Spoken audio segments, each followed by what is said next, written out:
crece sin que nadie la limpie, un cuadro al que hay que añadir la frecuencia de fenómenos meteorológicos extremos como las olas de calor. La Real Academia de Ingeniería ha hecho público un informe en el que reclama un pacto de Estado para prevenir los incendios con un plan para gestionar el monte. Cada euro gastado en prevención podría ahorrar 4 euros que se gastan en paliar los efectos del fuego. Son las 2, la 1 en Canarias. Con Antonio Herraiz, la última hora en Mediodía COPE. Estar informado.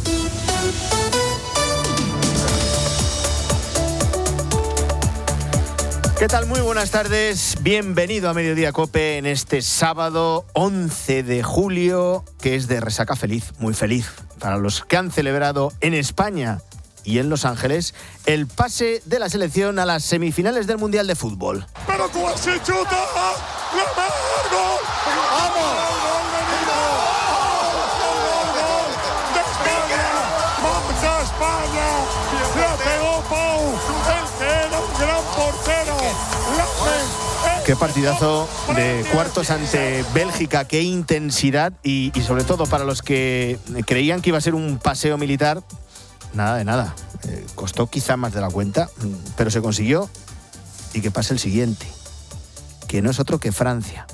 El martes que viene a las 9 de la noche. ¿Quién dijo miedo? ¿Quién es Mbappé? ¿Quién es Dembélé? ¿Y quién es Olise? Por lo mismo. A por ellos y confiando en la gran selección que ha conformado Luis de la Fuente. Enseguida estamos en Los Ángeles y hablamos con Miguelito en un día en el que seguimos muy pendientes del incendio que ha dejado 12 muertos en Los Gallardos, en Almería. Por empezar por lo positivo, ha sido una mañana en la que el viento no ha soplado con la intensidad ni la fuerza con la que lo había hecho desde el jueves. El viento y las altas temperaturas son el peor enemigo de cualquier fuego, así que, aunque no ha amainado totalmente, se ha quedado una pequeña brisa de apenas 2-3 kilómetros por hora. Eso sí que ha permitido a los equipos de extinción cambiar de estrategia. Hasta ahora los operativos habían ido a la defensiva, es decir, tratando de impedir que las llamas avanzaran y se acercaran a las viviendas y a los núcleos urbanos, y hoy han ido ya directamente al ataque. Lo ha explicado en el fin de semana con Cristina el ministro de la Presidencia, Félix Bolaños. Ahora mismo estamos centrados en, primero, estabilizar el incendio, porque ni siquiera hemos conseguido todavía estabilizar el incendio. Ayer tuvo una virulencia extrema. Que avance un incendio 100 metros al minuto, imagínenselo. Yo creo que para los oyentes de la COPE y cualquier ciudadano que se haga la imagen de un incendio avanzando 100 metros al minuto es tremendo, pero es que las condiciones climáticas favorables de hoy pasaron justo al contrario de ayer. Ayer fueron muy desfavorables. Esto en cuanto a las tareas específicas de la extinción. Insistimos, el fuego no está todavía estabilizado, mucho menos controlado, después de arrasar 6.600 hectáreas y llevarse por delante la vida de 12 personas. ¿Sabemos quiénes son esos 12 fallecidos? De momento no. Nos han contado que la mayoría son extranjeros, pero los cadáveres de las 12 personas han sido analizados en el Instituto de Medicina Legal de Almería. Se les ha hecho la autopsia, pero debido a su estado no se ha podido precisar formalmente ni su identidad, ni su edad, ni tampoco su nacionalidad. Así que para lograr una identificación definitiva, se han recogido muestras biológicas y van a ser analizadas genéticamente por el Servicio de Criminalística de la Guardia Civil. En cuanto a las personas que no han podido ser localizadas, aquí bailan las cifras. Te venimos contando que según las denuncias presentadas, 23 personas aún no podían haber sido localizadas. El problema, que sin saber la identidad de los fallecidos, muchas de esas personas a los que sus familiares no dan con ellas pueden estar en la lista de los 12 muertos. Y luego, pues hay circunstancias de todo tipo, específicas. Por ejemplo, estamos hablando de una zona de Almería muy turística, muy próxima a la costa, en la que viven muchos extranjeros, con gran presencia, por cierto, de británicos. Y el consejero de Presidencia de la Junta de Andalucía, Antonio Sanz, ha precisado que se están intentando aclarar ahora mismo todas esas denuncias. Hay personas que aseguran que un determinado familiar con el que no puede contactar podría estar en la zona pero luego precisa, no, es que llevo sin hablar con él meses o incluso años. Las llamadas son de gente que llevaba años sin hablar con sus familiares, está en un albergue o está con unos amigos. Sus familiares no pueden contactar con ellos, pero o pueden estar en albergue. Personas que familiares quieren localizar, que no pueden contactar con ellos, pueden haber cambiado. Puede ocurrir de todo, pueden haber cambiado el teléfono después del tiempo. Y con las llamas todavía propagándose, con el fuego sin control, con las 12 víctimas sin poder ser identificadas por completo, con denuncias de personas que aún no han podido localizar a familiares suyos. Con todo esto, el ministro, con más incontinencia verbal y el más macarra de todo el gobierno, ha tratado de sacar rédito político. Por si todavía hay alguna duda de quién estamos hablando, bueno, pues el mismo que sigue sin asumir ninguna responsabilidad política por el mal estado de las vías del tren en el accidente de Adamuz, en el que murieron 46 personas. ¿Y qué ha dicho el ministro de Transportes, Óscar Puente, sobre el incendio de Los Gallardos?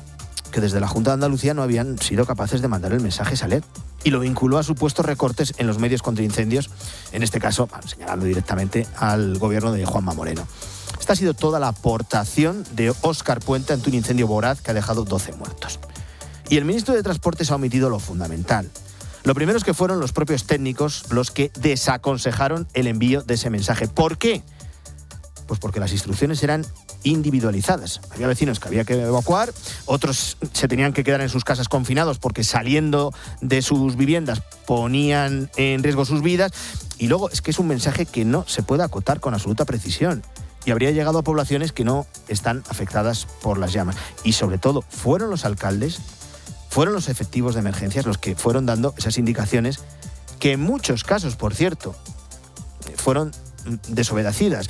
Hoy hemos conocido que la Guardia Civil se ha visto obligada a detener a 2 personas que se negaban a abandonar sus casas a pesar de que corrían riesgo. Todo esto el ministro lo sabe, pero prefiere hacer política de la más rastrera mientras su departamento está hecho unos zorros. Si en lugar de estar pendiente de X, de Twitter, dedicara todos sus esfuerzos a la gestión de los transportes, pues igual no había que sufrir las reiteradas averías en el tren o no veríamos las carreteras con un estado más que mejorable. Nos vamos a situar ahora mismo en Almería, nos vamos a situar en la zona de Los Gallardos. Nos está escuchando ya el consejero de Presidencia y de Emergencias de la Junta de Andalucía, que es Antonio Sanz. Don Antonio, ¿qué tal? Buenas tardes. Buenas tardes, un cordial saludo. Igualmente. Bueno, última hora del incendio. Venimos contando desde primera hora de la mañana que el viento ha amainado, que sí, permanece esa pequeña brisa tan habitual en la zona de 2-3 kilómetros por hora, pero nada que ver con la anterior. ¿Eso está facilitando, consejero, las tareas de extinción de este incendio? Bueno, después de 2 días muy difíciles donde prácticamente nos hemos defendido del incendio, es el primer día que se nos abre una ventana de oportunidad para atacar el incendio. Y en eso estamos. La estrategia está siendo de ataque por primera vez. Esa pequeña ventana meteorológica con levante y sobre todo humedad del 60%, que luego va a empeorar porque va a crecer el viento de levante, pero sobre todo la noche va a ser muy positiva con mucha humedad. Pues esa ventana, tengo que decir que está dando resultados importantes, y esos resultados importantes son que toda la parte del perímetro de la A7 lo podríamos dar por liquidado y asegurado, y luego en la parte del flanco oeste, pues los avances están siendo muy importantes esta mañana. Por tanto, bueno, pues avanzamos. El ataque al incendio está avanzando de manera positiva. Hay que reconocer que estamos teniendo 32 medios aéreos, algo impresionante, más de 500 personas interviniendo, y a ellos les quiero expresar todo nuestro reconocimiento por el esfuerzo de profesionalidad y de luego el sacrificio que están haciendo luchando contra este incendio. Me refiero a los bomberos forestales de Infoca en Andalucía, a la UME, a los bomberos del Levante almeriense.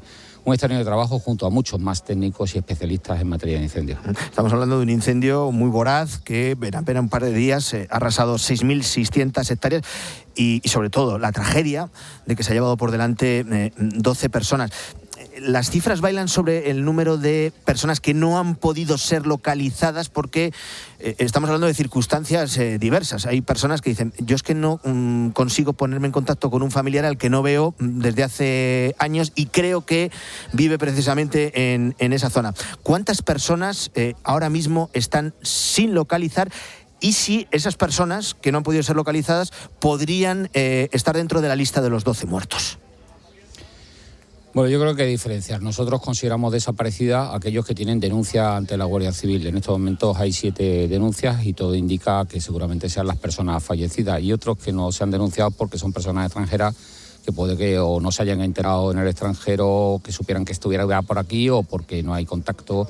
Es decir, en estos momentos los desaparecidos son las denuncias de la Guardia Civil. Las otras circunstancias son familiares que a veces, tal y como nos están indicando cuando llaman por teléfono al teléfono de atención a la familia, es que llevan muchos años sin contactar y querían saber. Acaba de aparecer uno que estaba en su casa, pero que había sido alertado por los familiares que no podía contactar con ellos. Es decir, esto baila permanentemente, de pronto aparecen 5 de los que los familiares no lo localizaban. Es decir, es muy variable. Lo que no se puede es entender, y a veces veo titulares que indican que hay 20 y tantos desaparecidos. Eso no es real.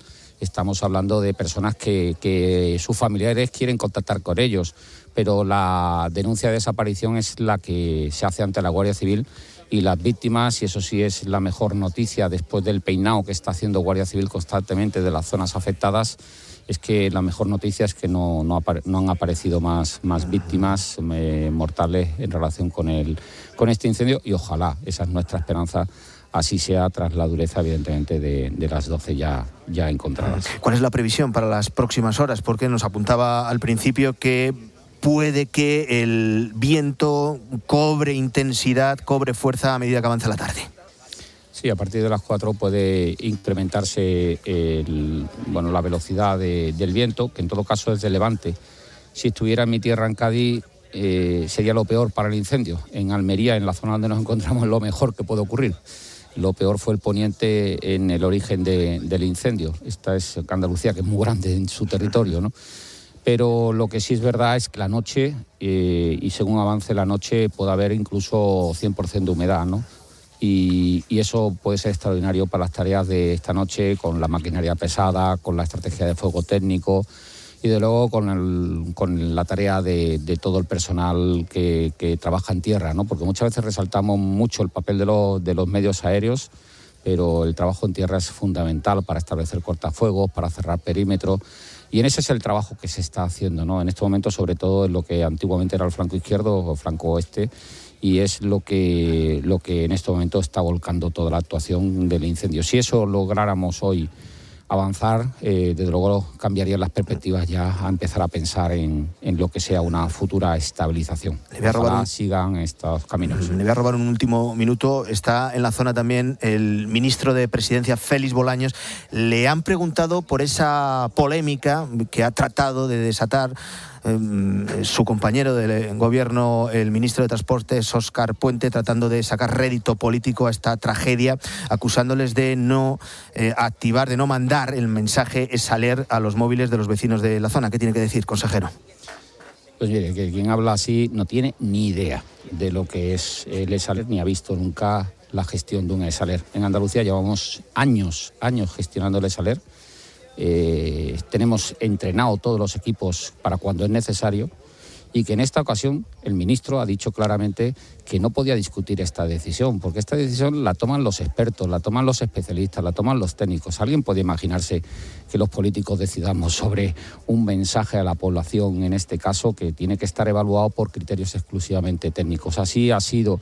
Mire, el EsAler tiene cosas muy buenas, pero también tiene cosas muy perjudiciales. Es que no se puede afinar, no se puede hacer un mensaje adecuado a lo que aquí en este caso era necesario, que era prácticamente casa por casa. Había casas que había que evacuar, había casas que había que confinar, había evacuaciones distintas, había caminos distintos, y eso no se puede poner. Tiene una limitación de caracteres, pero absolutamente raquítica el EsAler, que sería imposible haber dado ese mensaje. Si contamos además que la extensión de las antenas, que es quien comunica el EsAler, puede provocar que estemos dando solicitud de evacuación a poblaciones que están a muchos kilómetros de aquí, que no tienen nada que ver con el incendio, pues hubiéramos provocado, entre la confusión del mensaje y la extensión del mensaje, un daño o una situación que hubiera podido confundir y seguramente haber provocado mucho más daño por la confusión de que el que se tenía que confinar hubiera recibido un mensaje de que se tenía que evacuar. Imagínese la situación. Y fue el alcalde el que ofreció que se pudiera hablar vecino a vecino, y cada alcalde tiene además sus mecanismos para llegar a los vecinos, tiene sus WhatsApp, tiene sus comunicaciones, tiene sus lugares de encuentro,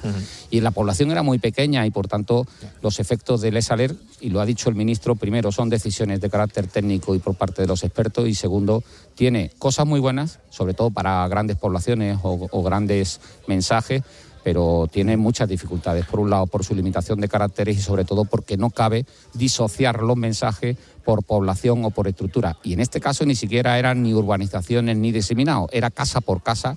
La decisión que había que comunicar era distinta. Pues qué mejor manera que hacerlo personalmente. Por cierto, se hizo personalmente a las víctimas que fallecieron, y lo que ocurrió es que se negaron a aceptarlas. Y lamentablemente, si no se hubieran desobedecido, los ciudadanos tienen que entender que esto no son caprichos, que no son mensajes ni son recomendaciones.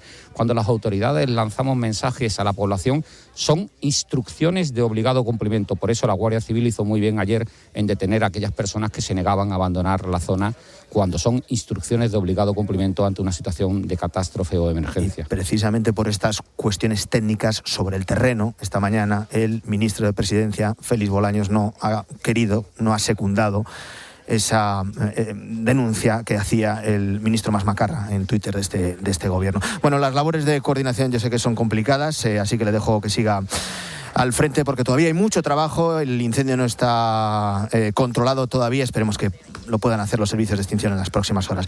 Consejero de Presidencia de la Junta de Andalucía, don Antonio Sanz, gracias por estar en Mediodía COPE en directo, un fuerte abrazo. Buenos días, fuerte abrazo, gracias. Y con Movistar, las últimas noticias del Mundial. Esta noche se van a conocer las dos últimas plazas de semifinales. Miguel Martínez. Se la jugarán Noruega e Inglaterra a las 11 de la noche y Argentina y Suiza a partir de las 3 de la tarde. Y por supuesto, te lo contamos todo en tiempo de juego. España regresa a Dallas mentalizado en su cita de semifinales contra Francia del próximo martes. Y desde la 1:15 está en marcha la octava etapa del Tour de Francia, Quique Iglesias. Que va camino ya de Bergerac desde Perigueux, aquí en la Dordoña. Hay 3 escapados, no hay españoles, Slok, Guernalec y el checo del equipo Caja Rural Otruba, que tienen 1:45 de ventaja sobre el gran grupo, pero falta todo el día por delante, 145 kilómetros entre la canícula para un previsible final al sprint. Mañana media montaña, el lunes descanso y el martes en el macizo central volverá la montaña para el duelo entre Pogačar y el resto. En MotoGP, pole histórica y récord de vuelta del circuito para Marc Márquez en la clasificación del Gran Premio de Alemania. Malas noticias para el italiano Bezzecchi, que se ha roto la clavícula por caída durante la sesión. A las 3 arrancará la carrera al sprint. Da igual dónde estés, da igual cómo lo vivas. Cuando juega la selección, todos estamos en el mismo sitio, en la misma jugada, en el mismo latido. Y cuando todo eso fluye, cuando todo eso llega, entonces sí, entonces somos uno. Somos uno. Movistar, la red oficial de nuestra selección. Sigues en Mediodía COPE, son las 2:20, 1:20 en Canarias. Antonio Herraiz. Mediodía COPE. Estar informado. ¿Te lo vas a perder? Alberto Herrera, cada mañana en Herrera en COPE. ¿Cómo se hace y cuánto cuesta que te dejen entrar en una isla desierta? O sea, no sé si tú puedes escoger la isla que tú quieras e irte directamente allí. Busqué una isla en mitad del océano. Suelen ser parques naturales protegidos. El hecho de hacer fuego, de pernoctar en estas islas es muy complicado. Te puedo preguntar. Junto a Carlos Herrera y Jorge Bustos. De lunes a viernes desde las 6. Llegan los superdescuentos mundiales a Ocasión Plus. Ven a celebrar la victoria de la selección. Solo del 1 al 14 de julio liquidamos los precios en la mayor bajada del año. Y si España gana el Mundial, 500 euros de regalo directo en tu coche. Ven a ganar con La Roja. Ven a ganar con Ocasión Plus. Escuchas Mediodía COPE. Con Antonio Herraiz. Estar informado.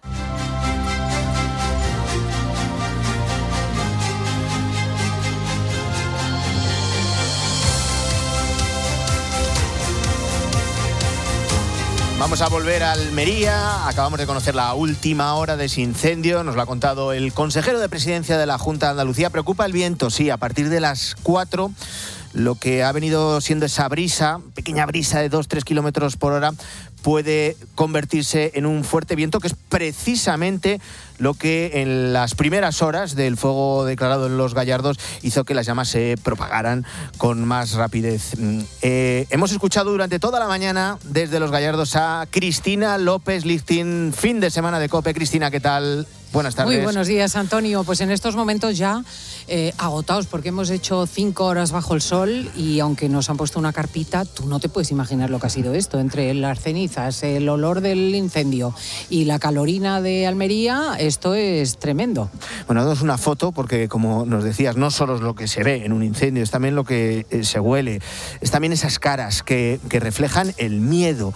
El fuego siempre genera muchísimo temor entre los vecinos y sobre todo estamos, Cristina, ante una tragedia mayúscula. Algunos lo vivimos en su momento muy de cerca, en mi caso en el incendio de Guadalajara del año 2005, que dejó 11 muertos, de 11 miembros del retén de Cogolludo. En este caso son 12 muertos y sobre todo una tragedia mayúscula, ecológica, medioambiental y también de personas.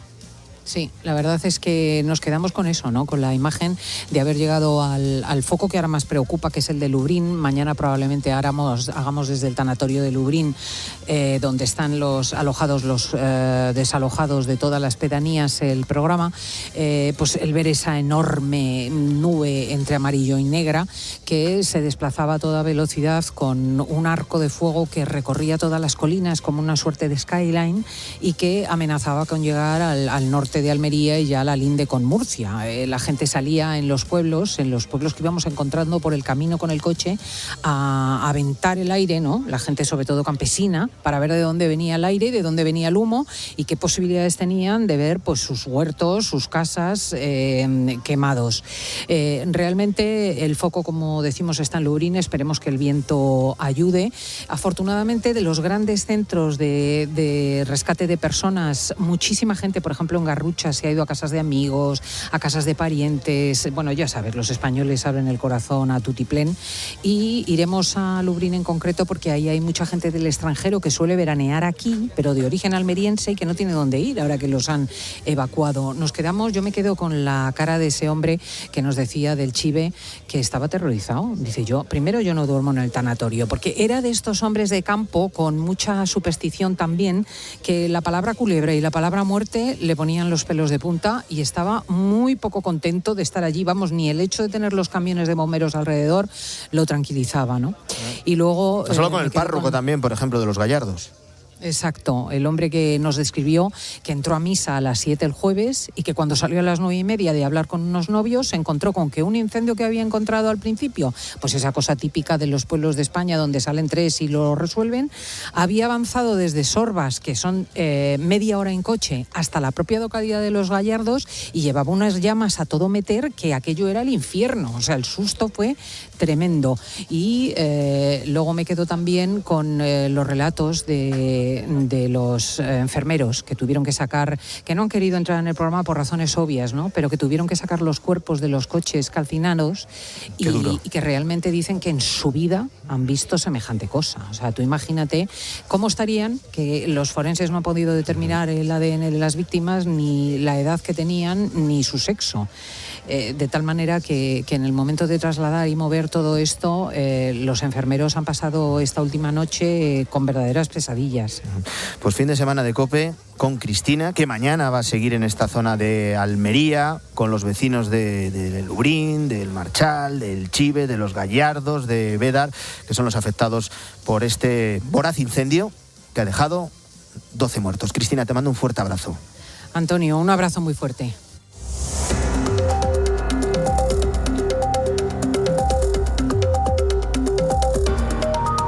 Y la pregunta en el capítulo de la corrupción es ¿quién va a resultar imputado la próxima semana? El último, ya sabes, en el caso Cloacas, que es el caso PSOE, el juez Pedraz, encargado de la investigación, de la instrucción de esta causa, ha imputado al exjefe de gabinete de Pedro Sánchez y expresidente de Correos, Juan Manuel Serrano. Más datos, Patricia Rossetti.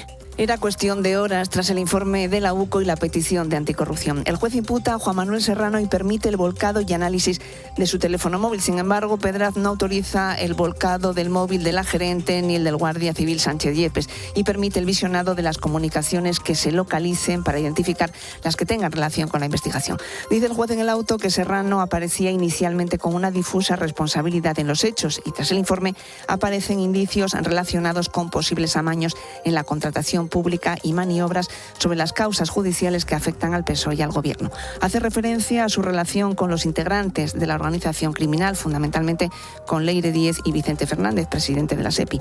Apunta a la contratación irregular de Leire en Correos bajo su mandato y los procesos que hizo la fontanera fuera de la normativa con el consentimiento de Serrano. También alude a su presencia en las reuniones en los días de reflexión de Sánchez. Pedraz quiere conocer su grado de implicación en los movimientos para desestabilizar las causas judiciales. Uno de los que querían neutralizar las cloacas del PSOE con la fontanera, Leire Díez y compañía, era Antonio Balas, teniente coronel de la UCO. Ha sido ascendido a coronel.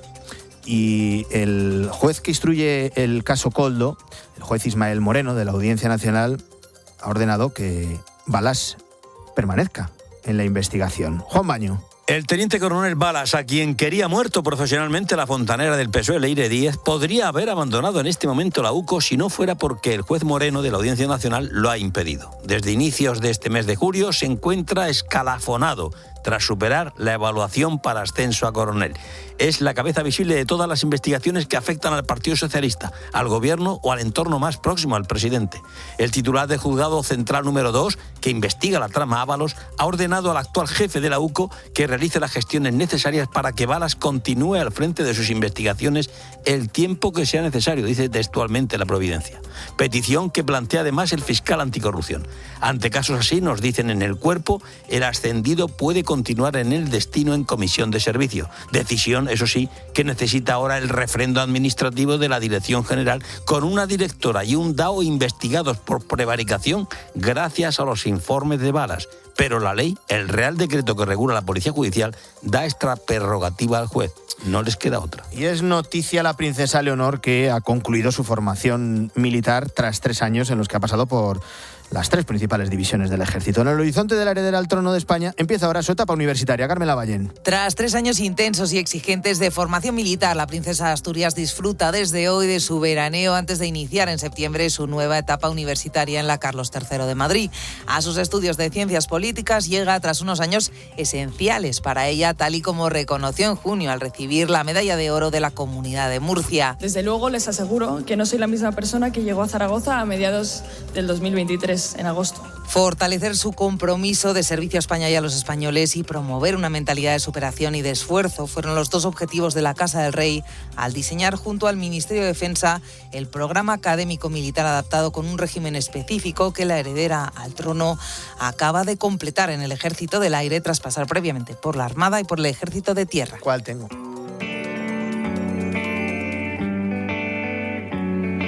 Y como cada sábado a esta hora escuchamos el comentario que nos acerca Mario Alcudia. Mario, buenas tardes. ¿Qué tal, Antonio? Buenas tardes. En medio de la belleza de los jardines pontificios del Borgo Laudato Si, en Castel Gandolfo, el Papa comparte hoy una jornada de acogida y fraternidad con más de 200 personas de la diócesis de Roma en situación de vulnerabilidad.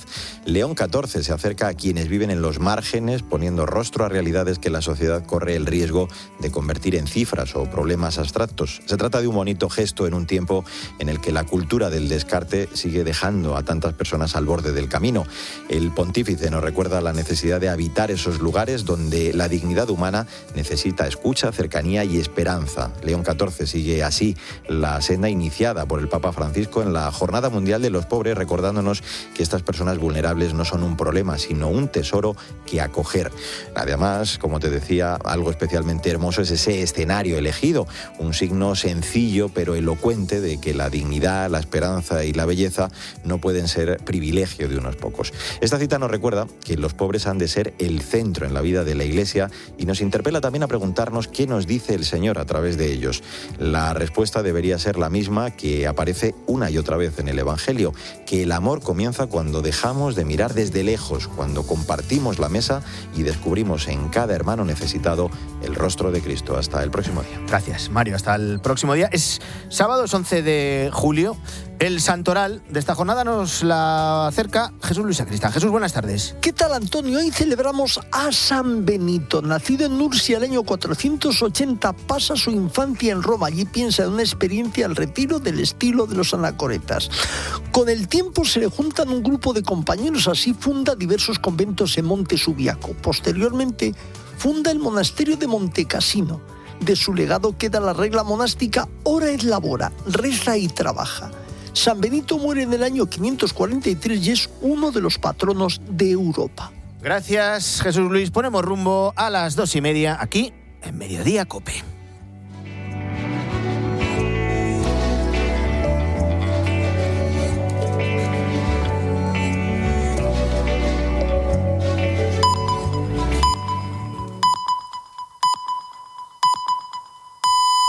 Son las 2:30, es la 1:30 en Canarias. Con Antonio Herraiz, la última hora en Mediodía COPE. Estar informado. ¿Qué tal? Muy buenas tardes. Desde las 2 te venimos contando noticias en Mediodía COPE. Enseguida estamos en Los Ángeles, porque nos está esperando Miguelito, Miguel Ángel Díaz, que como la gran mayoría de españoles está de subidón tras el pase a semifinales de la selección. Nos espera Francia, donde no estarán muy tranquilos viendo el potencial y la solidez de los nuestros, sobre todo la eficacia. Lo de puntualizar que la gran mayoría de españoles celebra el triunfo de España frente a Bélgica tiene su explicación. Estamos en pleno Sanfermines, en Pamplona. El gran artífice de este mundial, para España, claro, es de Pamplona. Se llama Miquel Merino. Y sus goles han permitido primero ganar a Portugal y pasar a cuartos, y después lo de ayer. Eso escuece, y no os imagináis de qué manera, a los que les habría encantado que España ni siquiera se hubiera clasificado para jugar un solo partido de este mundial. Y dentro del anonimato un tanto cobarde que siempre permiten las peñas de Pamplona, a un grupo de peñistas se les ocurrió la genial idea, qué divertidos somos, que podían ofender a la mayoría de los que estaba en la plaza y de los que estaba ese día en Pamplona, y desplegaron una pancarta en el tendido de sol que decía: puta selección, puta España. ¿Cuál fue la respuesta? Silbidos, pitos a los que portaban la pancarta, y empezaron a corear la mayor parte de la plaza Yo soy español y el que viva España de Manolo Escobar.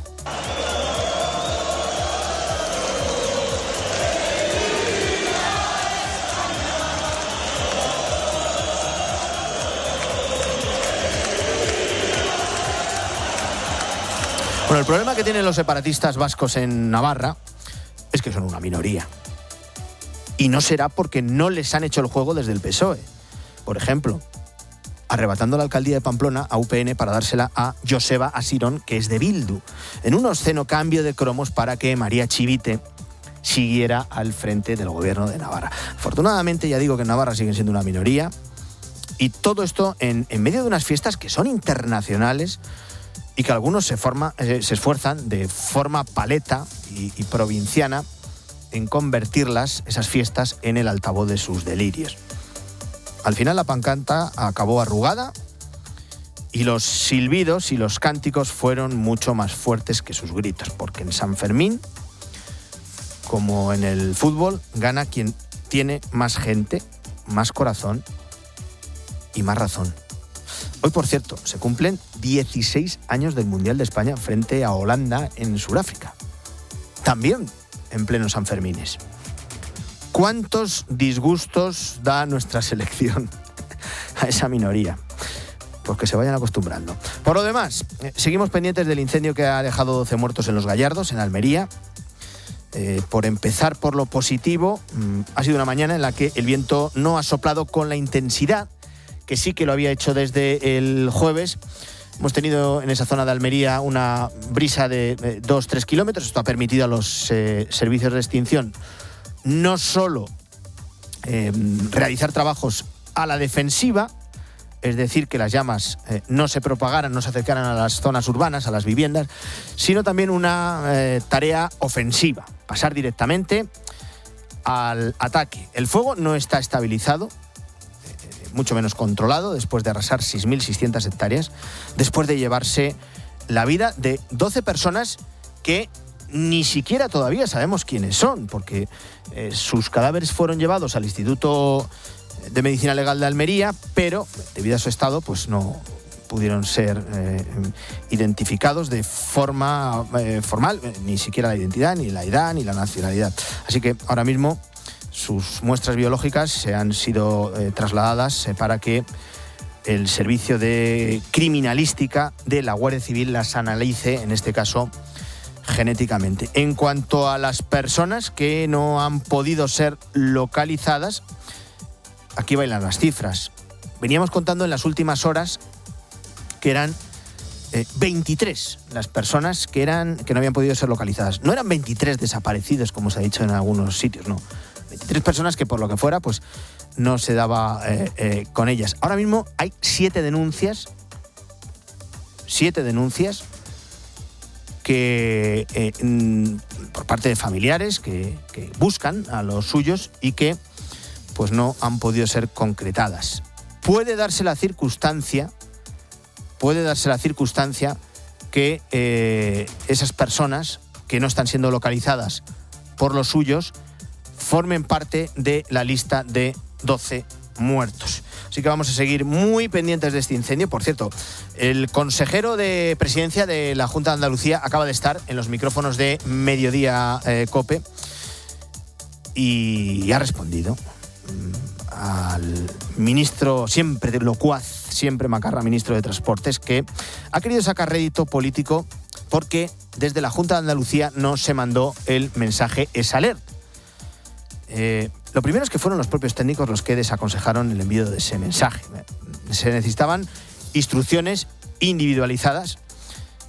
Había vecinos que había que evacuar y otros que tenían que quedarse en sus casas confinados porque saliendo ponían en riesgo sus vidas. Y todo esto lo acaba de explicar en Mediodía COPE el consejero de Presidencia de la Junta de Andalucía, Antonio Sanz. En Andalucía llevamos años gestionando el ESALERT. Tenemos entrenado todos los equipos para cuando es necesario y que en esta ocasión el ministro ha dicho claramente que no podía discutir esta decisión. ¿Alguien puede imaginarse que los políticos decidamos sobre un mensaje a la población, en este caso, que tiene que estar evaluado por criterios exclusivamente técnicos? Bueno, ya hemos conocido que la Guardia Civil se ha visto obligada a detener a 2 personas que se negaban a abandonar sus casas a pesar de que les habían advertido que su vida corría riesgo. Todo esto lo sabe el ministro de Transportes, pero prefiere hacer política cuando las llamas siguen arrasando el terreno y los muertos todavía ni siquiera se han podido identificar. Vamos con más noticias de este sábado, te las cuento ya con Íñigo Jodra.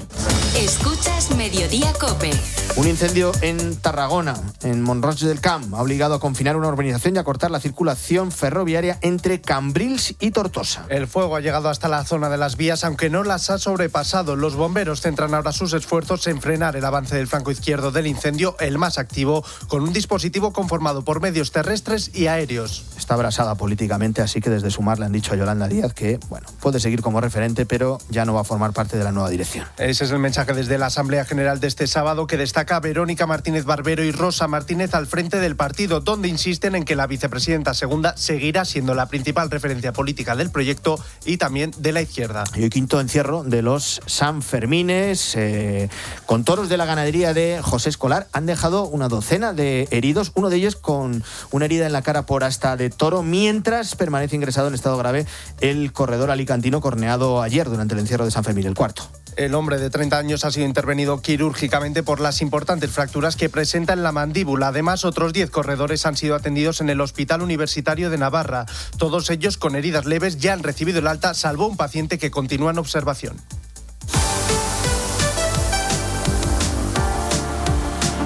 Bueno, enseguida hablamos con Miguelito desde Los Ángeles. ¿Qué más noticias tenemos aparte del Mundial en el deporte? Miguel Martínez. Se la juegan 4 selecciones por estar en las semifinales del Mundial. 2 partidazos que te contamos en tiempo de juego. Noruega contra Inglaterra a las 11 de la noche y a las 3 de la mañana Argentina contra Suiza para cerrar los cuartos de final. Octava etapa del Tour de Francia en disputa. Hay 3 ciclistas en fuga y 135 kilómetros para llegar a la meta en Bergerac. Esta tarde, carrera al sprint del Gran Premio de Alemania, Borja González. El sprint de MotoGP que arrancará a las 3 con Marc Márquez desde la pole. Después de una vuelta de récord, ha sido su 9ª pole en MotoGP en este circuito. Las 8 anteriores terminaron en victoria. Va a tener a su lado a su hermano Alex y en la tercera posición estará Fabio Di Giannantonio. El que no va a estar es el segundo de la general, Marco Bezzecchi, que con una caída se ha fracturado su clavícula izquierda, va a tener que pasar por el quirófano. Y de vuelta al fútbol esta tarde a las 8, la sub-19 se jugará el título de campeón de Europa contra Alemania en Gales. Gracias, Miguel. Son las 2:39. Sigues en Mediodía Cope. Volvemos enseguida a Almería, al epicentro de ese incendio voraz que ha dejado 12 muertos y que ha arrasado 6.600 hectáreas. Escuchas Mediodía Cope. Con Antonio Herraiz. Estar informado. Salta el terreno de juego laboral con los cracks del periodismo deportivo. Paco González, Manolo Lama, Juanma Castaño. ¡Todo listo! Ven al máster de formación permanente en periodismo deportivo. Un máster de la Universidad CEU San Pablo y Fundación COPE. Con 3 meses de prácticas. Infórmate en fundacioncope.com y en el 91 828 3930. Antonio Herraiz. Mediodía Cope. Estar informado.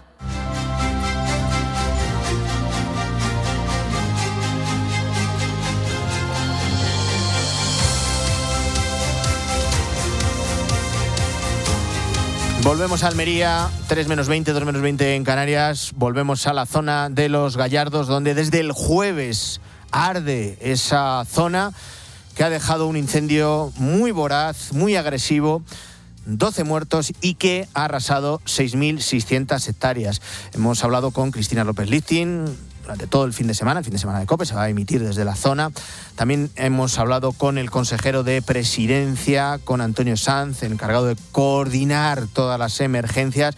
Y también desde primera hora, en ese epicentro del incendio, sigue Adrián Gil. Adrián, ¿qué tal? Buenas tardes. He sido el tercero después de esos 2 nombres. Antonio, no sé yo cómo tomármelo. Bueno, cuéntanos la última hora, Adrián. Hasta las 4 de la tarde, Antonio, tienen como ventana para aprovechar esa buena previsión del tiempo. Por el terreno hay unos 200 efectivos de la UME, de bomberos, que trabajan a esta hora para estabilizar cuanto antes ese incendio que, como decías, ha arrasado cerca de 7.000 hectáreas. El viento por ahora está dando una tregua. Es verdad que ahora mismo hay de vez en cuando rachas fuertes que mueven los árboles y que podría provocar problemas. Y mientras, la Guardia Civil continúa haciendo batidas, intentando buscar a nuevas víctimas. La buena noticia es que se mantienen en 12 las víctimas mortales, los fallecidos. Mientras, alrededor de un centenar de personas han pasado la noche en las zonas habilitadas de Lubrín. También medio centenar lo han hecho en el pabellón de Garrucha. Y allí hemos podido hablar con Micaela. ¿Y cómo han sido estas horas? ¿Cómo ha sido estar aquí estas noches? Hombre, encantado, ¿eh? Lo ha encantado porque nos están recibiendo muy bien, pero ahora no nos dejan subir, nos tienen que subir con personas, las que llegar y ver los animales y nos volvemos. Desde la lejanía son muchos los vecinos que ahora tienen una cara con un poco más de calma, con un poco más de tranquilidad, porque ven que estas horas están sirviendo para ver cómo el humo es mucho más claro, es un gris mucho más clarito y el fuego avanza con más lentitud de un incendio que, recordemos, se ha convertido en el más mortífero del siglo XXI. Pues vamos a seguir pendientes durante toda la tarde de este incendio que, insistimos, todavía no está ni siquiera estabilizado. Adrián Gil, gracias, buenas tardes. Gracias, Antonio. Siguiente parada, Los Ángeles.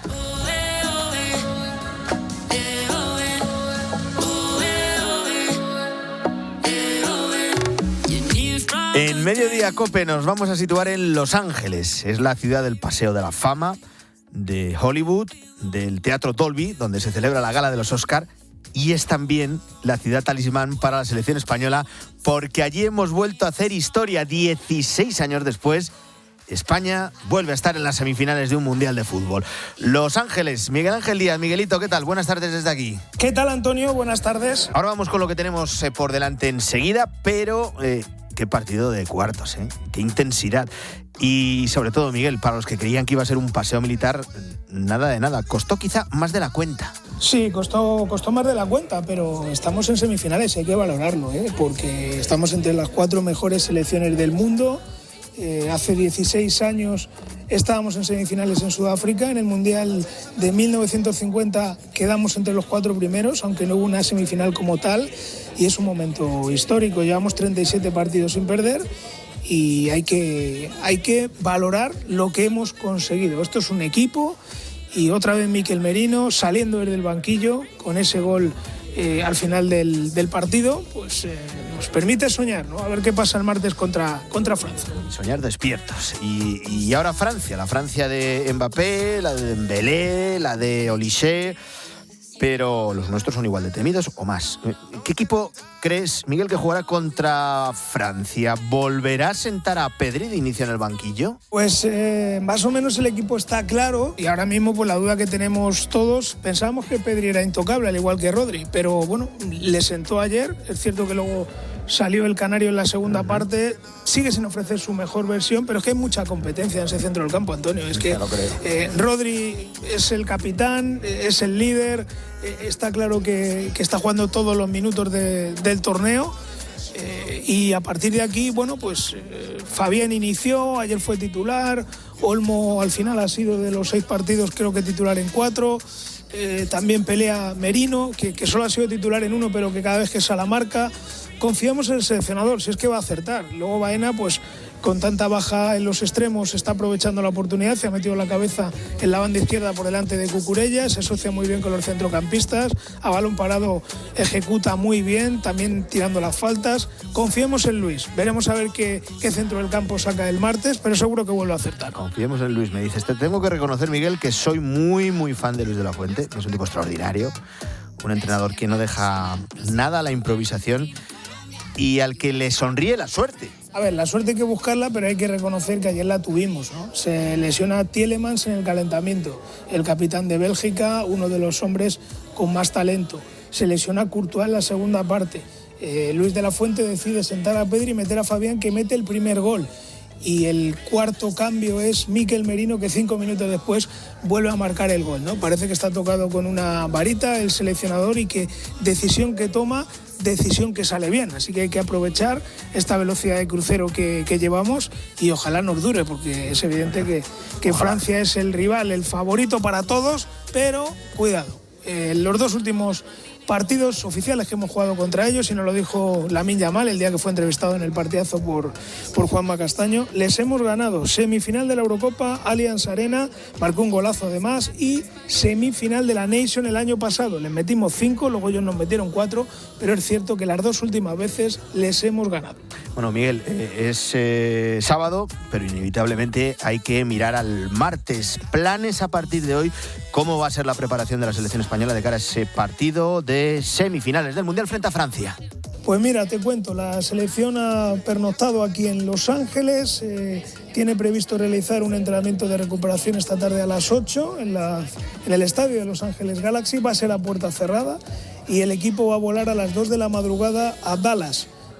Hay tiempo para preparar el partido del martes, y a partir de mañana pues ya en Dallas a preparar esta semifinal contra Francia. Parece que Mbappé no va a tener problemas en jugar, y esperemos apoderarnos del balón, comerles en el centro del campo y soñar, Antonio, con la segunda estrella. A soñar despiertos y a comerles, claro que sí.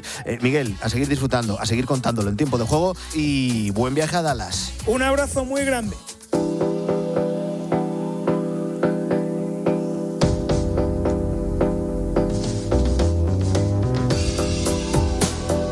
Decíamos que hoy, 11 de julio, se cumplen justo 16 años de la victoria de España en el Mundial de Sudáfrica frente a Holanda. Y hoy también se cumple un mes, como quien no quiere la cosa, desde que comenzó el Mundial. Y por el momento nos ha dejado un buen puñado de momentazos, las gestas de Cabo Verde, la tanda de penaltis en la que Paraguay eliminó a Alemania. Lo celebraron como si hubieran ganado el Mundial. Bueno, ahí está la revelación de la Noruega de Haaland. Y todos momentos que demuestran que en el fútbol las historias de David contra Goliat son más frecuentes que en ningún otro deporte, aunque también ha habido un momento mucho menos luminoso. Va a hablar el referee, el brasileño. After review, the number 20 United States Committee serious foul. Final decision is red card. The number 20 se va a la puñetera calle. Roja Balogun. Bueno, así te contaba Germán Barro en tiempo de juego de la cadena COPE como en el minuto 64 del Estados Unidos-Bosnia-Herzegovina y la estrella de la selección norteamericana se iba expulsada. Vamos a explicar esto bien, Arturo, y estarán. Eso es, el delantero del Mónaco le había hecho una durísima entrada a Mujaremovic en la que le pisó por completo el tobillo. No tenía ninguna intención de hacerlo, pero salvo en contadas excepciones, como una entrada similar que hizo Messi en el primer partido de la fase de grupos, este tipo de acciones suelen acabar en expulsión. Hasta aquí todo normal, una acción de juego desafortunada. Lo extraño sucedió 3 días después, cuando sin decir el porqué la FIFA le levantaba la sanción al delantero americano. Lo hacía amparándose en el artículo 27 del Código Disciplinario de la FIFA, una controvertida norma que ha explicado en COPE el profesor titular de Derecho Procesal de la Universidad Internacional de La Rioja, Juan Ramón Liébana. El artículo 27 del Código Disciplinario dice que la FIFA, la Comisión Disciplinaria de la FIFA, tiene la facultad de poder dejar en suspenso determinadas sanciones en función de las circunstancias concurrentes del caso.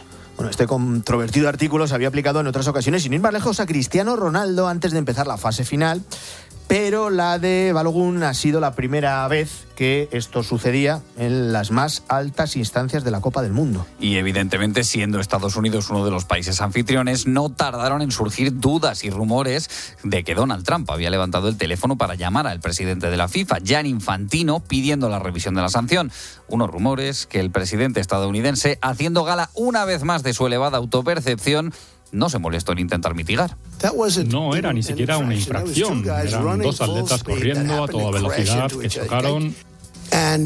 Y este árbitro es un poco sospechoso. Si revisa su pasado, no quiero decirlo porque no me gusta crear controversia, pero es muy sospechoso. Se ha metido a árbitro Donald Trump. El partido en el que Balogun tenía que haber sido sancionado era el encuentro de octavos de final ante Bélgica. La Federación Belga emitió un comunicado en el que afirmaba sentirse sorprendida y apeló la decisión, pero esta apelación fue descartada. Infantino confirmó que había tenido una conversación con Trump, aunque al parecer este tipo de situaciones son más frecuentes de lo que pensamos. Infantino sí que ha reconocido que efectivamente recibió llamadas del presidente de Estados Unidos, pero también ha recibido multitud de llamadas de otros jefes de Estado, funcionarios, stakeholders del fútbol, ejecutivos de empresas de todo tipo, multinacionales, por temas diferentes. Bueno, pues no por frecuentes deja de ser extraño que exista una norma que permita prácticamente saltarse las normas de un deporte, y pese a que estamos viviendo un mundial, que lo deportivo está siendo realmente entretenido, este tipo de situaciones políticas y extradeportivas se emborronan, bueno, en gran medida lo que luego se ve en el campo. Vamos ya a Pamplona, 5º encierro de San Fermín. Toros de José Escolar han dejado una carrera, bueno, como siempre en un sábado, en un fin de semana, multitudinaria, con una quincena de heridos y un corredor en estado grave. Paula Herrero. El herido grave es un alicantino de 30 años corneado en el rostro en la calle Mercaderes. Presenta varias fracturas en la mandíbula y ha tenido que pasar por quirófano. El portavoz de la Cruz Roja, Alfonso Contín, lo ha comentado en el parte médico de esta mañana. 9 solicitudes de traslado hasta el momento y 4 atenciones en Plaza de Toros. En el tramo de Mercaderes, una herida penetrante por cornada en la cara. Y la imagen polémica la ha protagonizado el Joker de los Sanfermines, un estadounidense que ha corrido durante estos días al lado de la manada. Esta mañana lo ha hecho con el móvil en la mano y tocando a los astados. Pese a estar prohibido, la Policía Municipal de Pamplona lo ha sancionado y lo ha expulsado del coso.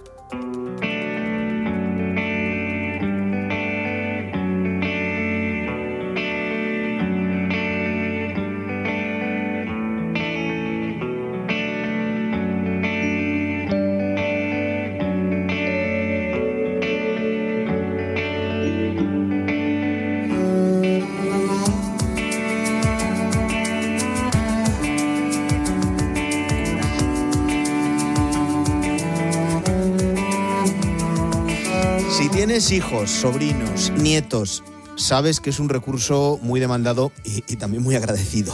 Los campamentos de verano, qué recuerdos más buenos de aquellos campamentos, de aquellas colonias.